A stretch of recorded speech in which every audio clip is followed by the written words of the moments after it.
Oh, I'm wrong about that. Maybe there's somebody else coming in. Is that? Nope. Oh, maybe it's making that noise because I just started the recording. All right.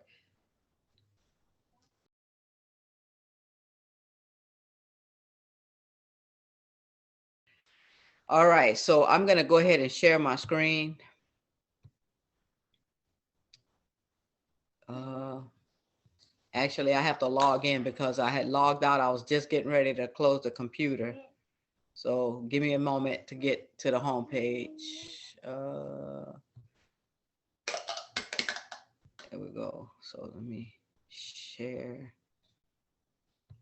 Okay, so there we go. Okay, so I'm sharing. And so before I jump into today's material, I did want to show you that I did post it on the weekend. Maybe it was Friday or Saturday.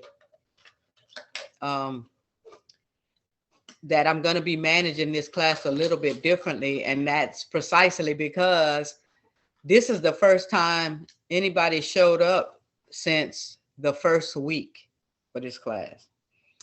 And, you know I don't normally take attendance, but I will start to require that you post an answer to at least the first discussion question so that I have a record of your participation, because if folk aren't showing up, then it's basically like this is a fully online class, and that's not how this class was designed.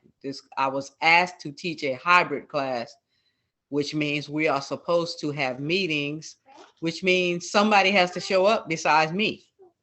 So since you are the only one here, basically what needs to happen is that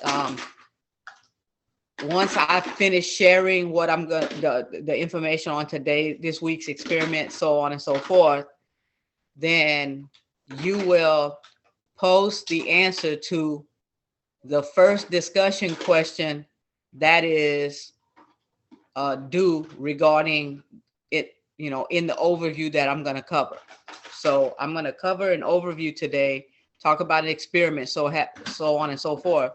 And for that overview, you need to post your answer to the first discussion question. That will ensure that you are eligible for full credit on the discussion.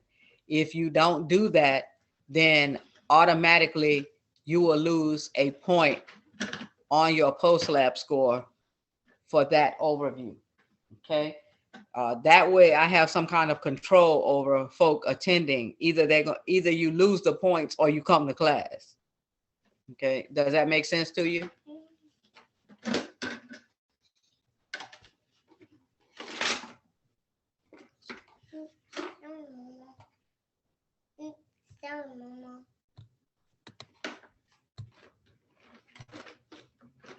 Did you hear me, Tyler? Yes, I did.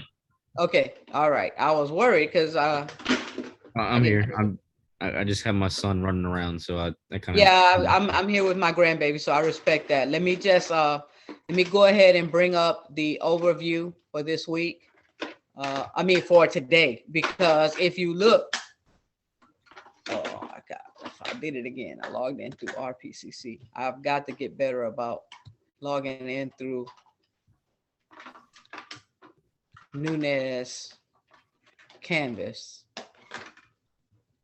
Okay, so let me get the weekly overviews here. And there we go. All right, so here we are this week, and I'll talk about the project article deadline on Wednesday. In fact, if Wednesday goes like today, I'm going to cover that information in lecture, and then I don't have to cover it again here in labs. But if all else fails, I'll talk about this project approval deadline on Wednesday. I'll talk about the gravitation experiment on Wednesday. So what I want to do today is talk about the experiment dealing with Newton's laws. You were just in lecture, so you know that's the topic that we covered in lecture today. So the goal here is to give you exposure to an experiment so that you have, a bit more interactive kind of experience with that topic. So you'll be looking at forces, and in particular, you'll be looking at friction situations where there is or isn't friction. You'll be looking at um, the relationship between force and acceleration.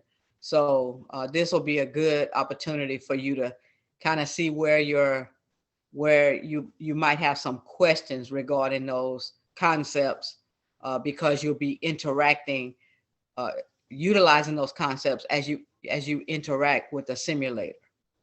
All right. So these are the items for this topic area that you have on your plate. Remember, you have to post your answer to the first discussion question that deals with Newton's laws today.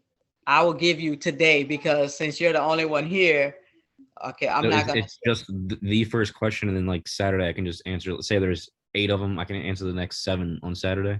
That's absolutely correct, because when you post your answer to the first question, it will record the date time stamp for me, so I will know that you posted that answer on today. But when you get ready to post the answers to the remaining questions, don't edit the response from today. Just add a new one. Hit another reply, and it's like you'll have replied to that same discussion twice, in addition to responding to your classmates, right? I'll see that you answered the first question today and that you answered the remaining questions no later than Saturday, and then you responded to 2 of your classmates. So I'll see that, and that'll ensure that you'll be eligible for full credit on the discussion score, whereas your peers, because they didn't show up, they can't get full credit on the discussion. That makes sense to you? Yes, ma'am. So the only thing you really go over is just how to do the lab. Yeah, I just talk about the experiment. That's basic. That's the thing. That's part of why I don't understand why folk aren't showing up. It's not like we're gonna be here all night, because all I have to do is explain to you how to do the experiment. Basically, you go to the simulator, open the simulator, and use it to complete the handout, and then you use the what goes in the lab report to write the lab report. And then I have one other question. Yeah. So I've been emailing you all my stuff, and I use an iPad, and I've been converting to a PDF. Would you happen to know offhand if you've been able to open them? Yeah, I've been. In fact, I might have already scored some of your items, so you can look in the grade book and see that I posted scores for you. But I do apologize. I don't know if I posted an announcement earlier today, and I don't know if students saw it or not because I deleted it shortly after. But you will see that there is an announcement that says, "Please disregard my prior." Yeah. I'm actually at my daughter's house using my laptop to be online for class because my internet went out last like Friday or Saturday. I haven't had internet access. And even when we got a replacement modem this morning, it was bad. The brand new out the box modem that they gave us was bad. So we didn't get a replacement for that until well after 5:30. And so I had to be available for class. So I'm like, let me just go up to my daughter's house, conduct class. And sure enough, it was the modem, because when they gave us another replacement, it worked fine. So there you go. It's working. Technology never does what you intend for it to do, right? Yeah. So that's just a lesson to me to have a little bit more sympathy when students tell me that their internet went out. Because it can happen to anybody, right? Yes, ma'am.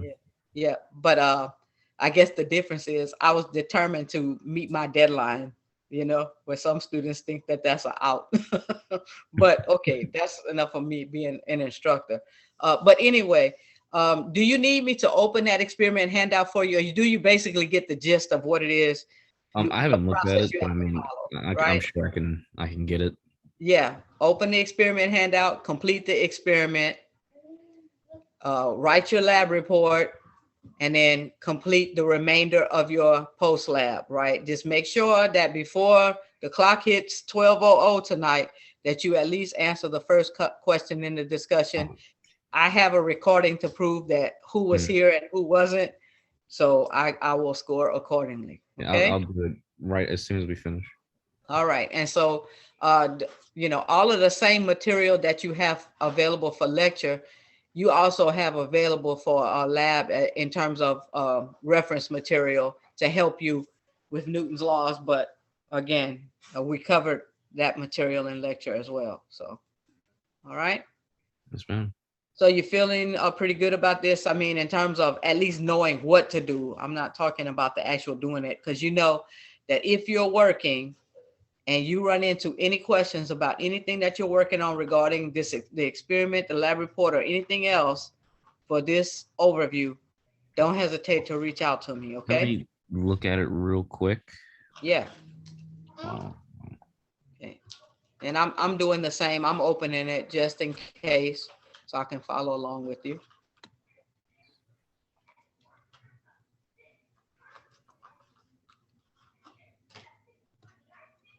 So open the simulator, and then basically it gives you step-by-step instructions on how to proceed. it doesn't look too bad. I should be able to do Yeah. it. Now I will say to you, when you get to the portion where you have to draw a graph, and it asks you some questions about the graph and what have you, be sure that you do a proper graph. Use graph paper. That's why I went through all of that with you on experiment number 2, so you would know how to draw a proper graph, right? On my iPad, I have an Apple Pencil, so I screenshot it like a piece of graph paper, and I just use that. That's a, yeah. You see, you have an advantage. I can't do that with the pen on my screen. That's a beautiful thing. My penmanship is not the best, so it's kind of a blessing to have it, so I can scratch it out, and you really can't tell. Right. Okay. Well, basically that's it. When you're in each of those sections, there's going to be a place where they ask you to draw a graph. Just make sure you do good graphs. Take your time. Pay attention to the independent and dependent variable. Calculate your slope, whatever it asks you to do. And then after you've completed the experiment handout, you have to write an abstract and a conclusion. So the data and analysis is the experiment handout. Mm-hmm. Yeah. And so besides completing the experiment handout, you have to write an abstract and a conclusion. Those are the items that you need to email to me for this particular experiment. That makes sense? Yes, ma'am. All right. Well, I appreciate your diligence. So just make sure you answer the first question on the Newton's Laws Post Lab, and I'll see you back here on Wednesday. All right. See you Wednesday. All right. Take care. All right, bye.